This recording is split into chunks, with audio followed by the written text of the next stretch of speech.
Alright, before moving forward, we need to check that we have entered a couple of journal entries. So if you want to locate all of these journal entries, where they are going, how we can find this, let's see.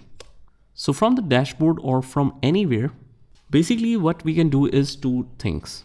If you are in the journal entry, let's say, and you just want to review the recent transactions. So just go to this left-hand corner at the top and just click on this sign, click on recent journal entries, and it will show you a summary of couple of journal entries here. So let's say if you want to move to the most recent one, which is JV006, I can just simply locate it here and click open and it will display it for you. But what if I want to see all the journal entries together in a report? For that, I'll just click on this reports and click on standard reports.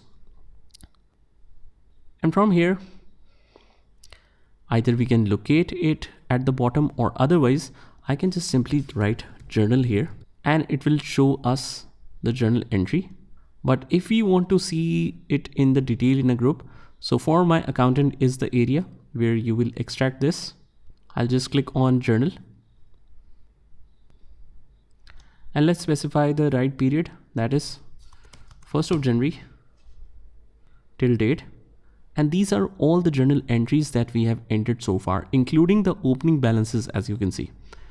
So opening balances and all the transactions during the period after implementing the system are all shown here.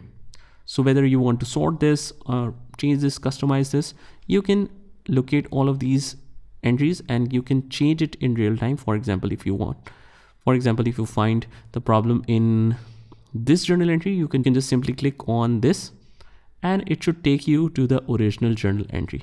So that's how we locate all the journal entries in QuickBooks Online. Just try this by yourself and I'll see you in the next one.